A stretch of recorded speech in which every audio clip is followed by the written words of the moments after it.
이제 봄이 오는 느낌이에요. 공기가 좀 달라졌어요. 오늘 낮은 기온이 아마 15도 넘어가는 것 같습니다. 하나님께서 우리의 삶을 봄으로 꾸며주시고, 우리의 삶이 따뜻하고, 또 봄에 꽃이 피기 시작하죠. 새순이 돋고 우리의 삶이 새로운 시작도 있고, 또 꽃의 향기같이 우리의 삶을 향기롭게 해주시기를 바랍니다. 오늘은 신앙을 질문하라 11번째 시간입니다. 질문하다. 여러분, 질문하다는 왜 중요할까요? 유대인들은 너는 학교 가서 오늘 무엇을 배우고 왔니? 라고 묻지 않습니다. 너는 오늘 선생님한테서 무엇을 배웠니? 너는 오늘 학원 가서 무엇을 배웠니? 라고 묻지 않습니다. 너는 오늘 학교 가서 무엇을 질문했니? 너는 오늘 무엇을 질문했니? 질문한 것을 물어봅니다. 너는 무엇을 질문했느냐? 왜 질문이 중요할까요? 질문하다는 어떤 의미가 있을까요? 먼저 질문하다는 그것이 배움과 지식의 출발점입니다. 강의식 교육은 이미 정리된 답을 전달하는 것이 강의식 교육이라고 합니다. 그런데 질문 중심의 교육은 질문을 하는 순간 내가 어떤 것에, 그게 선생님이든 친구이든 하나님께든 내가 어떤 질문을 하는 순간 내 안에 스스로 배움의 필요를 내가 느끼고 지식에 대한 그 갈망과 또 그것을 깨닫게 되는 어떤 방식이 되는 겁니다. 그래서 질문은 지식과 배움의 출발점이 됩니다. 이 질문한다는 그 자체가 그 겸손을 뜻하는 것이고, 왜냐하면 모르기에 물어보는 겁니다. 질문을 스스로 해보는 겁니다. 그 겸손이고 알려고 하는 갈망인 겁니다. 그래서 질문은 겸손과 갈망을 뜻하는 겁니다. 항상 히브리 전통에서 보면 아는 사람보다 질문하는 사람을 높이 평가했습니다. 그래서 우리의 신앙도 이제 입을 닫은 채 아는 것으로 죽해서는 안 됩니다. 내게는 어떤 질문이 있는가를 질문을 물어보시길 바랍니다. 항상 질문하십시오. 그냥 생각하지 마. 질문을 하십시오. 질문. 또 두 번째, 질문하다는 것은 어떤 의미가 있는가? 생각을 깊고 넓게 만들어줍니다. 정답은 사고를 멈춥니다. 내가 정답을 듣는 순간 내 생각은 딱 끝나버립니다. 멈춥니다. 내 뇌가 더 이상 일할 이유가 없는 겁니다. 그런데 내가 질문을 하게 되면 어떻게 되는가? 계속해서 나의 뇌가 일을 하고 작동을 하고 생각하게 하며 사고의 지평을 계속해서 확장시켜 갑니다. 이것이 복된 겁니다. 내가 질문을 하는 순간 답을 찾아가는 것이 아니라 질문을 하는 순간 내 사고가 확장되고 또 계속 분화가 되고, 그리고 그 사고가 나에게 적용이 되는 겁니다. 그래서 탈무드에는 하나의 질문에 하나의 답을 기록하지 않고 하나의 질문에 여러 가지 답을 적어 놓는다고 합니다. 왜냐하면 하나의 답이 중요한 것이 아니고 그 답을 찾아가는 사고의 여정이 중요하기 때문이라고 합니다. 그리고 세 번째, 질문하다는 것은 왜 중요할까? 왜 의미가 있을까? 그것은 질문하다를 통해서 지식, 어떤 배움, 이것이 내 것이 되기 때문에 그렇습니다. 지식이 언제 내 것으로 만들어지는가? 강의가 아닙니다. 정답을 아는 것을 통해서 아닙니다. 강의나 정답은 남의 생각입니다. 남의 것을 내가 받아들이는 것. 질문이라는 것은 내 생각을 끌어내는 순간입니다. 내가 능동적으로 참여하는 겁니다. 그러니 말씀을 들을 때도 우리가 설교라는 특정한 우리가 모임에 있기 때문에 지금 당장은 말은 하지 못하지만 내 마음에 계속해서 질문과 응답이 있어야 돼요. 아멘 또 하고 내 마음에 또 하나님 앞에 질문 또 하고 계속 이렇게 되어져야 됩니다. 끊임없이 신앙은 언제 능동적으로 내가 참여하며 성장하는가? 하나님 앞에 질문을 던지십시오. 끊임없이 하나님입니다. 나는 히브리 유대인들은 랍비에게 질문했지만 오늘 그리스도인들은 누구에게 질문하는 사람인가? 하나님이에요. 하나님께 끊임없이 질문하십시오. 저는 오늘 새벽에도 질문을 드린 것이 있고요. 기도하다가 오늘 질문에 대한 응답을 받은 것도 있고 그렇습니다. 하나님께 끊임없이 질문을 드리세요. 끊임없이 질문을 하고 반드시 하나님은 답을 하십니다. 그러면 나는 또 또 확장이 되어지고 또 질문하고 또 확장되어지고 질문을 하게 되면 배움이 내 안에서 일어나게 됩니다. 그래서 오래 기억할, 내가 질문에 살게 되어진 것은 오래 기억됩니다. 그리고 내 삶에 아무도 말하지 않아 적용이 되어지고, 그리고 그 질문을 통해서 안 것은 내 삶을 형성하게 됩니다. 그러니 그것이 능력이 아니겠습니까? 그래서 저와 여러분들이 질문하는 훈련, 질문이 삶이 되는 저와 여러분이 되길 바랍니다. 무엇을 내가 알고 있느냐를 확인하지 마십시오. 항상 어떻게 되어져야 되는가, 두 가지를 꼭 붙이십시오. 왜, 그리고 어떻게, 이 두 가지를 항상 붙이세요.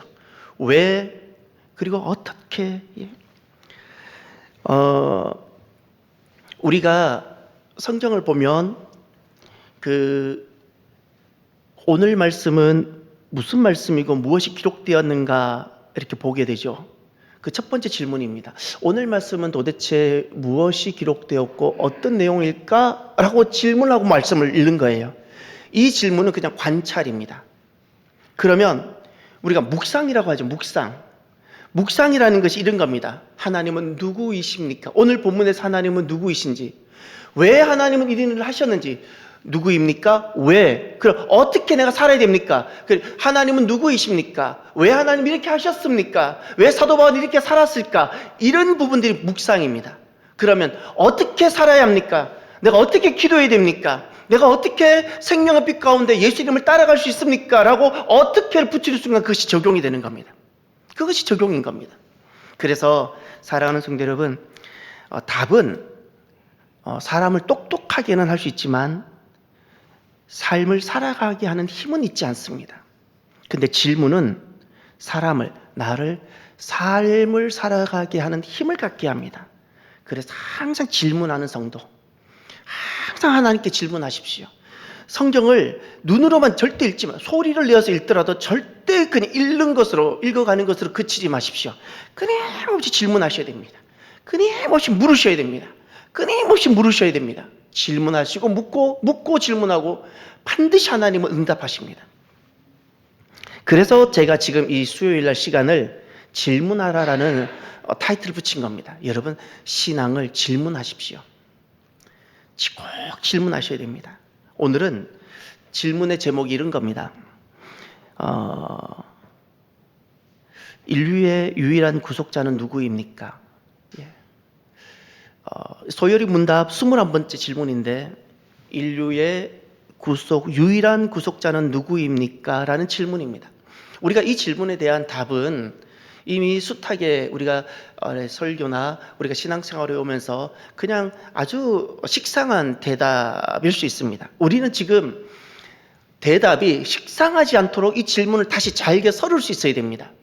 그냥 한 가지 질문일 수 있습니다. 인류의 유일한 구속자는 누구입니까? 이것이 진짜 질문이 되려면 이 질문을 아주 잘게 썰어서 정말 내 안에서 질문하고 질문해서 찾아가는 여정이 있어야 돼요. 질문을 통해서 길을 만들고요, 질문을 통해서 진리에 이르도록 찾아가는 여정을 만드시길 바라요. 그러면 보세요.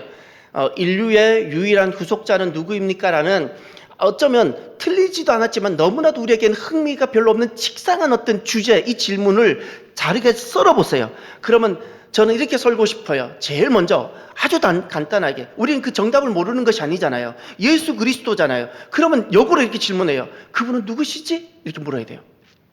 예수님은 누구시지? 이렇게 나 자신에게 물어보고 던지고, 내가 정말 남이 들어주어서 또 내가 그냥 어깨너머로 들은 어떤 일반적인 어떤 지식을 갖고 있는지 나 자신에게 한번 질문을 던져보세요. 그분은 누구시지? 여러분은 누구라 생각하세요? 아마 우리 모두가 인류의 유일한 구속자는 예수님이라고 다 말씀하실 거예요. 그러면 저는 여러분에게 묻습니다. 여러분도 여러분 자신에게 물어보세요. 첫 번째, 그분은 누구시지? 누구시에요? 예수님은 누구세요? 그때 여러분은 여러분 안에서 어떤 답들이 나오는지, 그것이 강의를 통해서 들은 답으로 놓으면 안 됩니다. 틀린 것은 아니지만 정말 원하는, 하나님이 바라시는 것도 아닙니다. 예수님은 누구시냐라는 이 질문. 이제 오늘 말씀을 하나하나 따라가 보는 시간을 잠깐 가보겠습니다. 자, 예수님은 누구이십니까? 라는 질문에 하나님은 우리에게 보여주고 싶은 것이 있으세요. 그분에 대해서, 예수님에 대해서. 먼저 요한복음 1장 1절을 찾아주세요. 요한복음 1장 1절.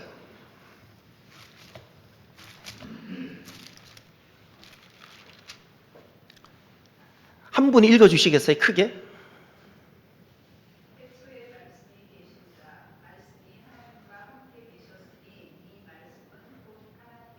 아멘.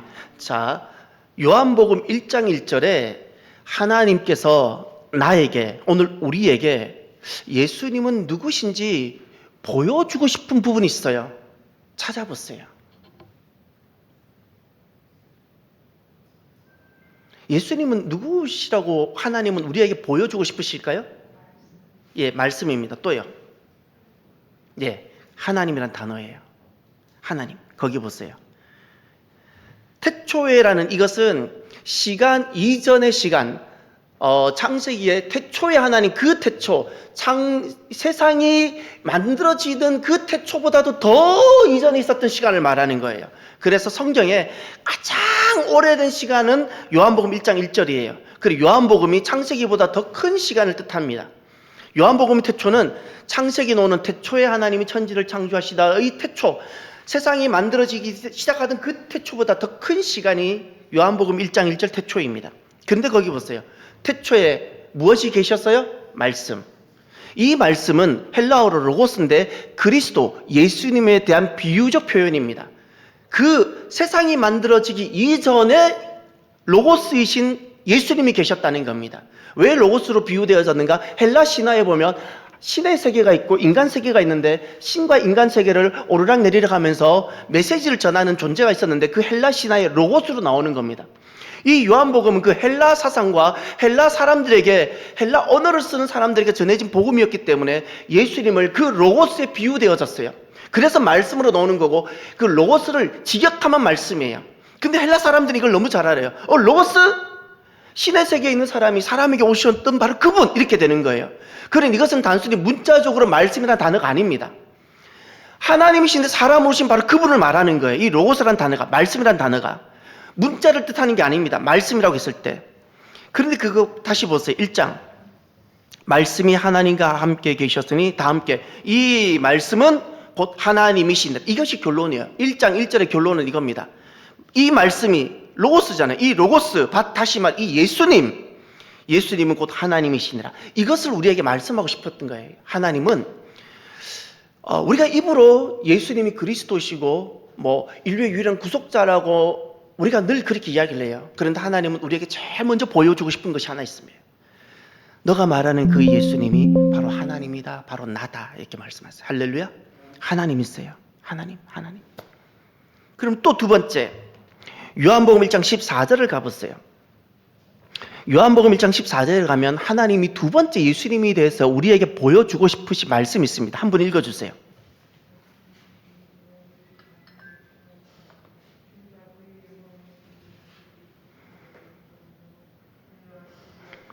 아멘. 감사합니다. 이 요한복음 1장 14절에서는 하나님께서 우리에게 보여주고 싶으신 예수님에 대한 것이 있습니다. 어떤 것이죠?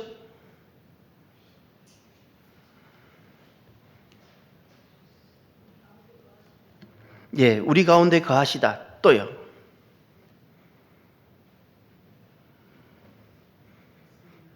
예, 그겁니다. 말씀이 육신이 되다.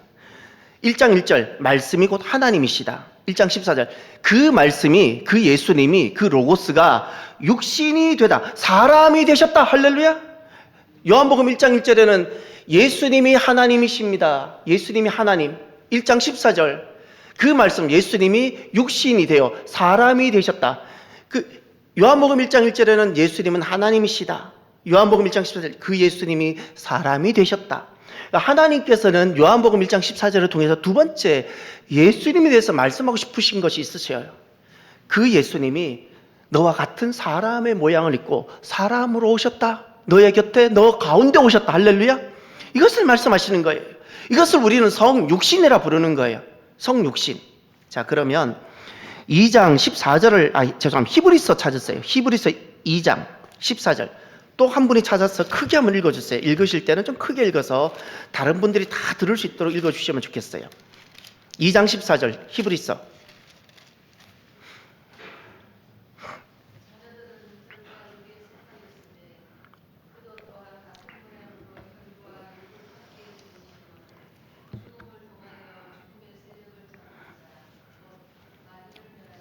아멘. 이 히브리서 2장 14절에 하나님께서는 우리가 입으로 고백하는 인류의 유일한 구속자는 예수님이다라고 말하는 그 예수님에 대해서 하나님께서 우리에게 말씀하고 싶은 것이 있어요. 어떤 부분이에요? 예, 죽음을 말하시다. 또요. 예수님에 대해서 정말 말하고 싶은 것이 있어요. 하나님께서. 예수님은 누구냐라는 질문에 대해서 하나님 우리에게 말씀하고 싶은 것이 있어요.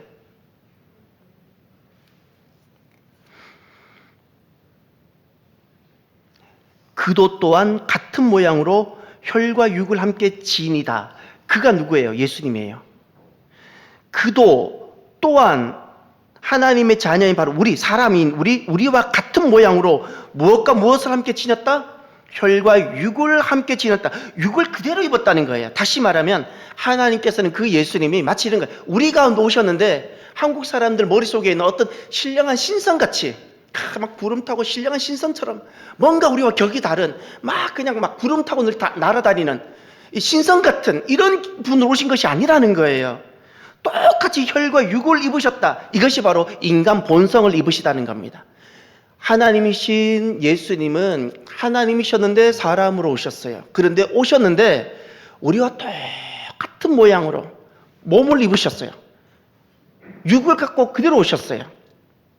그래서 그 육에 대해서 인간 본성인데 본성을 그대로 입으셨는데 히브리서 4장을 가봤어요. 4장 15절 한 분 더 읽어주세요. 여기 보면 인간 본성을 그대로 입고 오신 예수님에 대해서 하나님은 또 우리에게 보여주고 싶은 것이 있는데 한번 찾아보세요. 한번 읽어주세요. 4장 15절.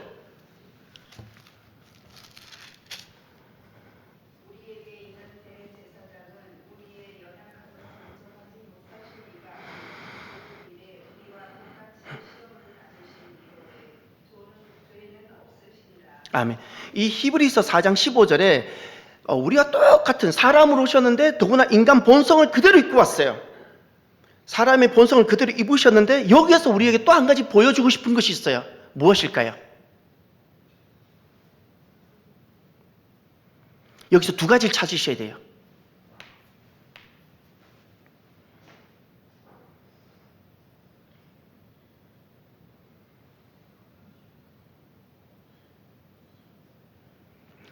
말씀해 주세요. 이교영 장로님, 왜 갑자기 아시면서도 말씀도 안 하시고? 예, 대제사장이고요. 또요. 정말 예수님이 사람으로 오신 인간 본성을 입으신 예수님으로 오셨는데 본성을 입고 오셨는데 그 본성을 입고 오신 예수님에 대해서 이 히브리서 4장 15절에서 말씀하고 싶은 것이 있어요. 보여주고 싶은 것. 두 가지예요.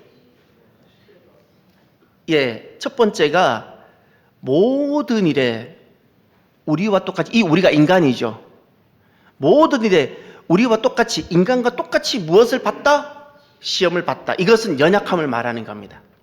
연약함.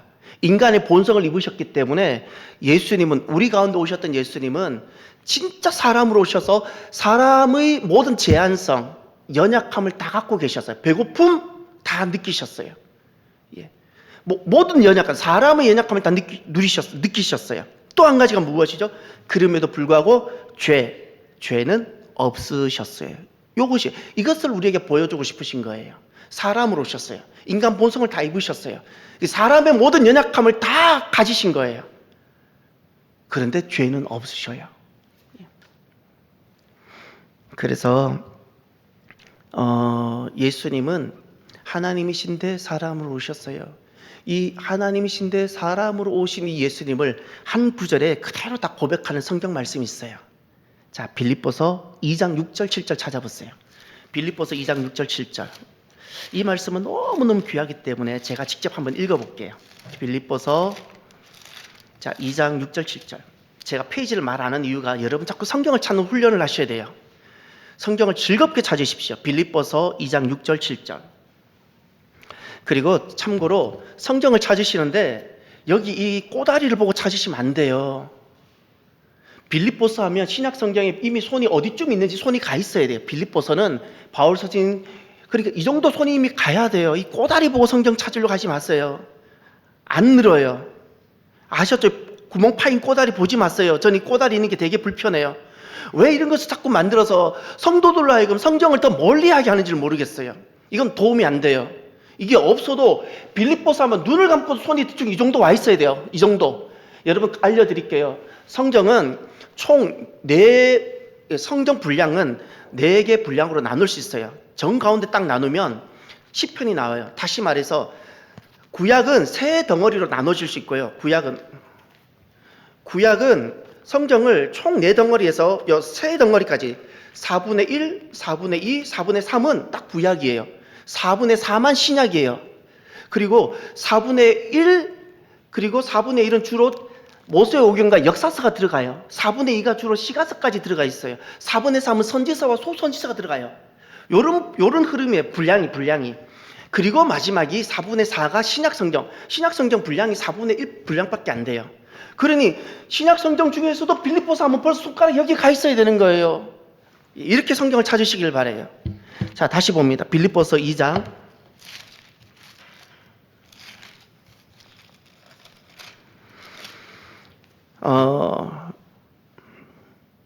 6절 7절 제가 읽겠습니다.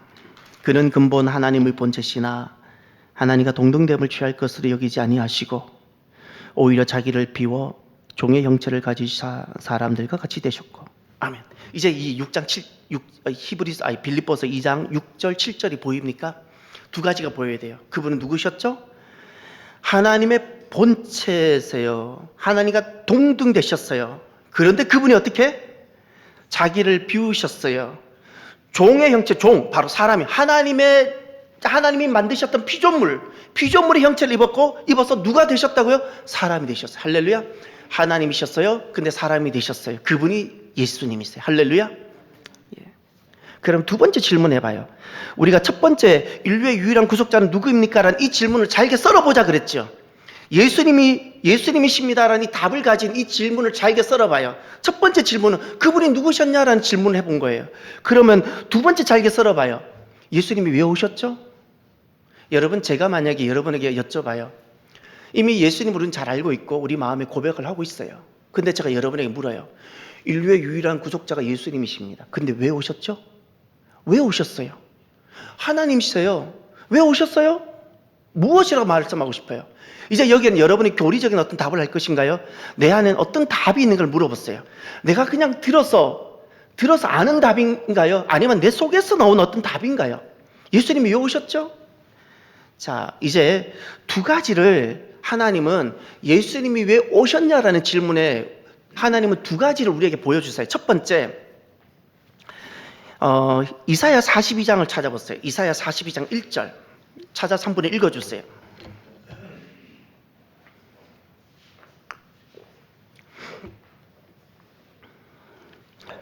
이사야 42장 구약 성경의 4분의 3에 해당되죠? 예, 이사야 42장 1절 한 분이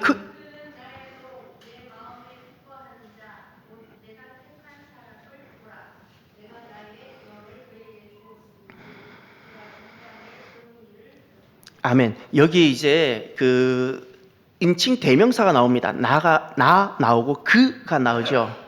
내가 나오고 내가 택한 나의 종, 또 내 마음 기뻐하는 자, 내가 택한 사람, 이런 표현이 나오죠. 그러면 여기서 나는 누구일까요? 하나님이세요. 성부 하나님. 그러면 여기에서 나의 종이라고 등장하고 내 마음에 기뻐하는 자라고 나오고 내가 택한 사람이라고 등장하는 이분은 누구이죠? 그리스도예요. 메시아. 그래서 이사야 42장은 고난받는 종에 대한 말씀이에요. 메시아에 대한 말씀이에요. 그러면 오늘 이사야 42장 1절에서 왜 예수님은 사람으로 오셨지라는 질문에 하나님 우리에게 말씀하고 싶은 것이 있어요. 찾아보세요. 왜 하나님이신데 구차하게 사람으로 오셨을까라는 질문에 이사야 42장 1절에 하나님 우리에게 무엇이라고 말씀하고 계시죠? 아주 중요한 한 단어가 보여야 됩니다.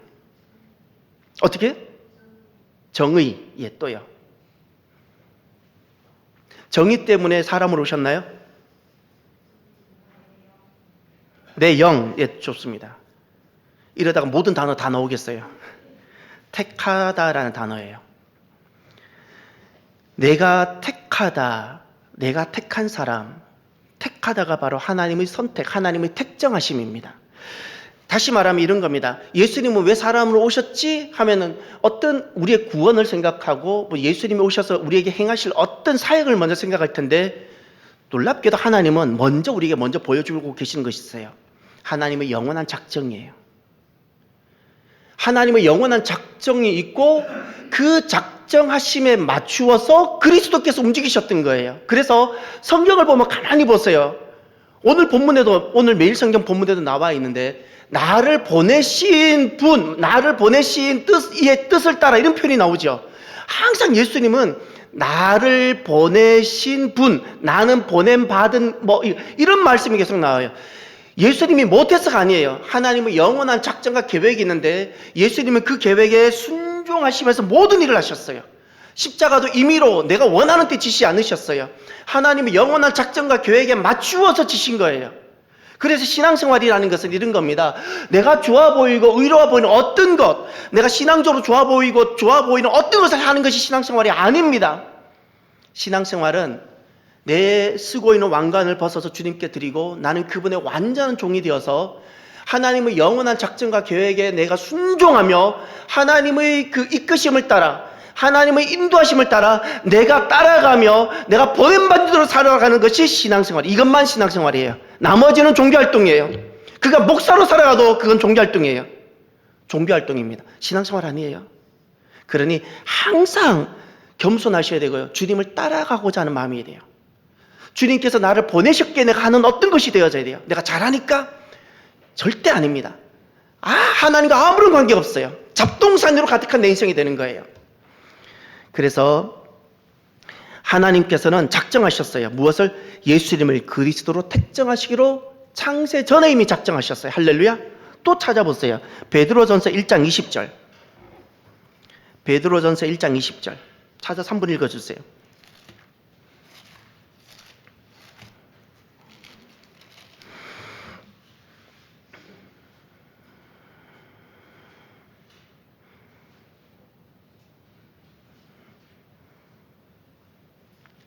빨리 읽어주셔야지 진행이 돼요. 아직 지금 3분의 1도 못했는데 시간이 많이 가서 제가 마음이 조급해져요.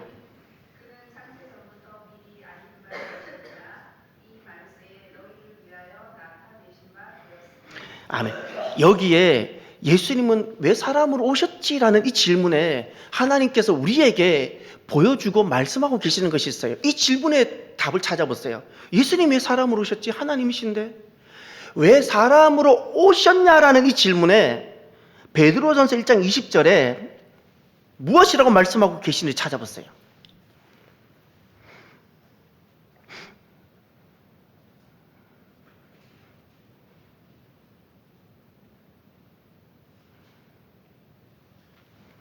거기 그는이라 나오죠. 그는이 바로 예수님을 말합니다. 그는 어떻다고 말을 하고 있죠? 두 가지를 말씀하는데 여기에 창세 전부터 미리 알리신 바 되다. 또 한 가지 말세에 너희를 위하여 나타내신 바 되다. 예수님. 이 말세라는 것은 이 땅에 오셨을 때를 말하는 거예요. 그런데 놀라운 것은 예수님에 대해서 사람으로 오신 예수님에 대해서 무엇을 말씀하죠? 창세 전부터 미리 알려졌다. 할렐루야. 하나님이 계획을 말하고 있는 거예요. 예수님이 하나님이시지만 사람으로 오실 것이 창세 전, 세상이 만들어지기 전부터 하나님의 영원한 작정 가운데 있었다는 거예요. 할렐루야. 성경은 이것을 보여주고 있는 거예요. 이것이 성경이에요. 신앙생활은 성경을 따라가는 것이지 내가 믿고 싶은, 내가 생각하는 예수님, 내가 생각하는 하나님을 믿는 것이 아니에요. 우상입니다. 성경을 그대로 따라가는 것이 신앙생활이에요. 창조 전부터 예수님이 사람으로 오실 것이 계획되어져 있어서 이것을 작정하셨어요. 세 번째, 디모데전서 2장 5절을 찾아봤어요. 왜 사람으로 오셨지라는 질문에 디모데전서 2장 5절을 찾으셔서 한 분이 빨리 읽어주세요.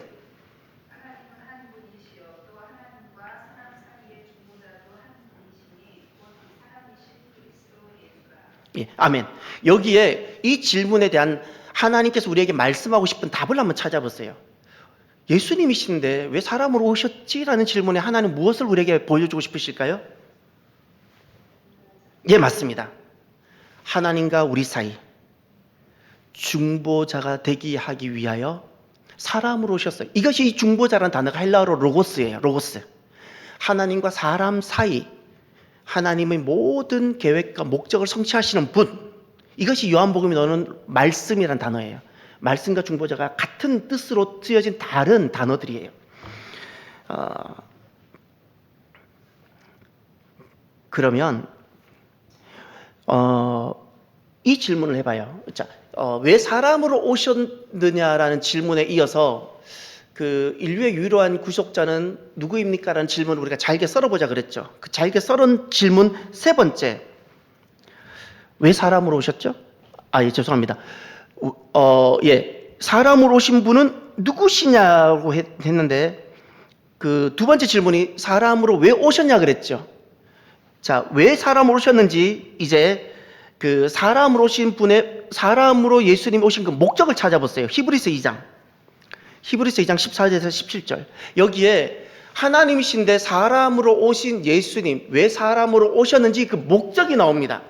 두 가지 목적을 찾으셔야 돼요. 히브리서 2장 14절에서 17절 읽어주세요.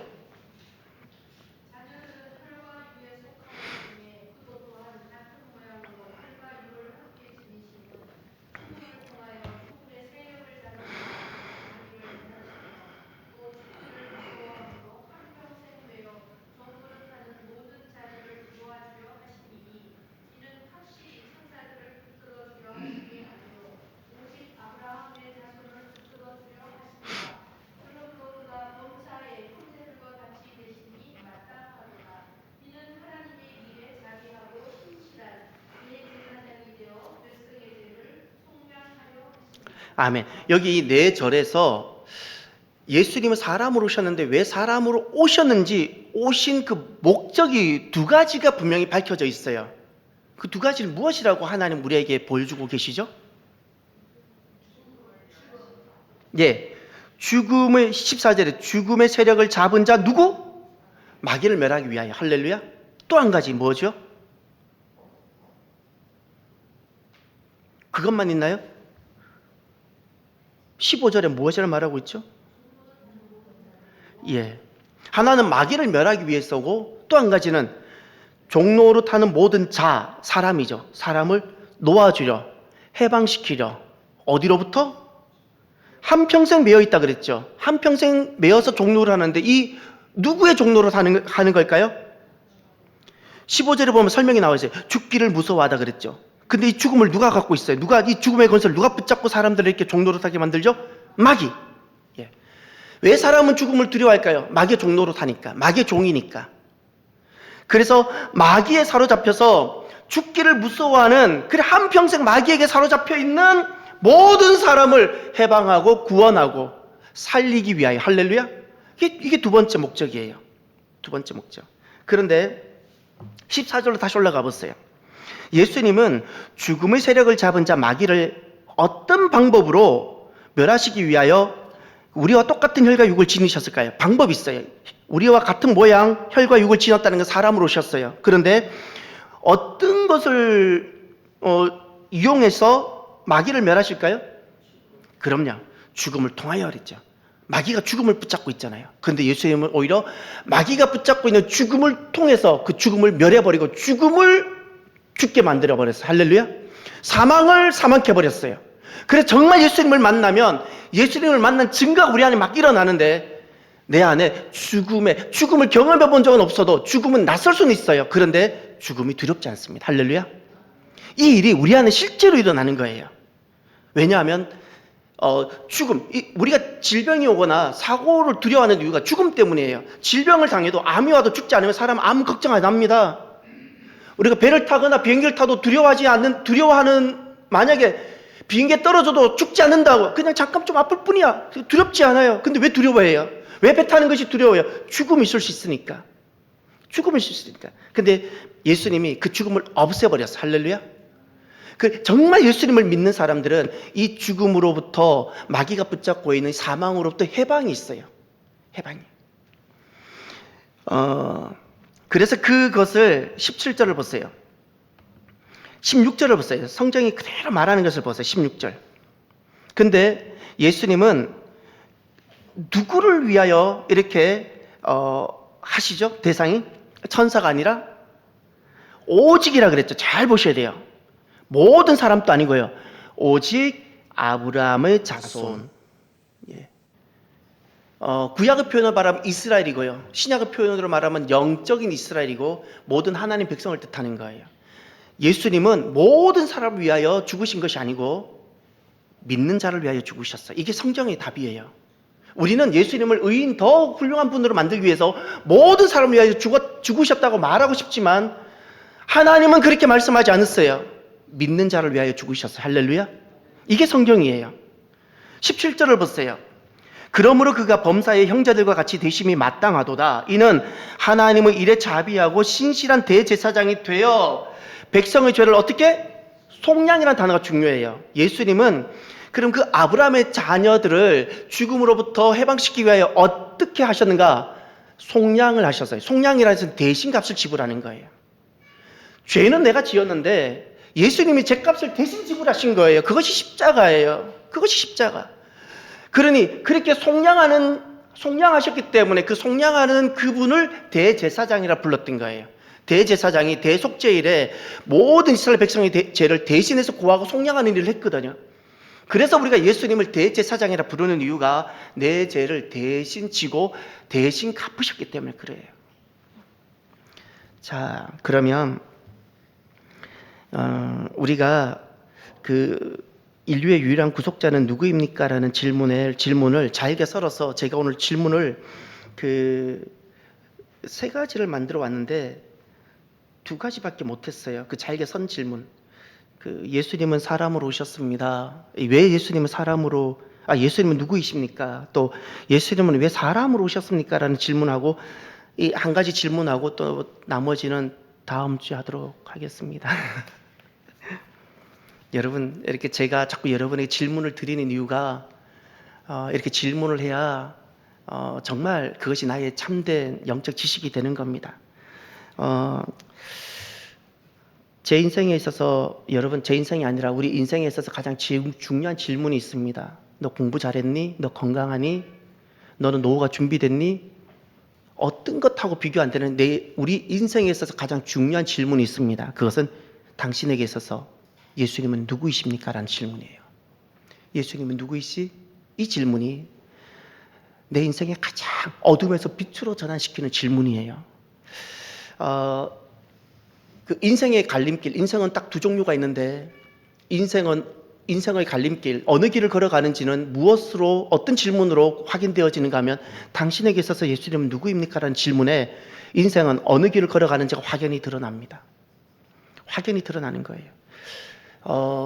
제 인생에 있어서 예수님은 누구이십니까? 라는 그 질문에 예수님에 대한 고백만큼 저를 절절하게 하는 것이 없는 것 같아요. 그냥 저에게 전부이고 내 생명의 생명이시고 내 생명을 다 드려도 괜찮은 분이시고 나 전부를 드려도 아무런 문제가 되지 않고 나를 위해 모든 것을 예비하신 분이시고 나의 구세주라는 표현조차도 다 표현이 안 되는 나의 구세주자, 나의 구주이시며 주이시며 하나님의 하나님이시고 왕중의 왕이신 모든 표현을 다 해도 예수님에 대한 고백이 다 안 되는 그분이 있어요. 나의 사랑의 대상이시고 내 인생의 방향이며 내 삶의 이유이고 존재의 목적이고, 제게 있어서 존재의 목적은 자녀도 아니고 제게 있어서 삶의 이유는 가정도 아닙니다. 다 소중한 거예요. 예수님이 있어요. 할렐루야. 예수님이 있어요. 예수님. 오늘 저와 여러분들이 예수님은 누구이시지? 라는 그 질문에 어떤 고백을 하시나요? 잠깐 눈을 감으시겠습니다. 이 시간 나를 구원해 주신 예수님은 나에겐 누구인지 하나님 앞에 잠깐 고백해 보는 시간을 가져보시길 바랍니다. 주님이 얼마나 우리를 사랑하셨는지 아세요? 저는 그것 때문에 주님 앞에 서면 모든 것이 제로가 되는 거예요. 둘째로 태어났기 때문에 욕심도 많고 열망도 많았는데 주님 그 사랑 때문에 저는 다 무기력해지는 거예요. 그냥 다 풀어놓아지는 거예요. 다 그냥 손이 놓아지고 주님이 저에게 무엇을 해도 괜찮아지는 거예요. 그 주님 사랑이 저를 다 바꿔놓으셨어요. 이 시간 예수님은 누구지라는 그 질문에 여러분 이렇게 답을 한번 해보시길 바랍니다. 함께 기도합시다. 할렐루야. 하나님 아버지 감사합니다.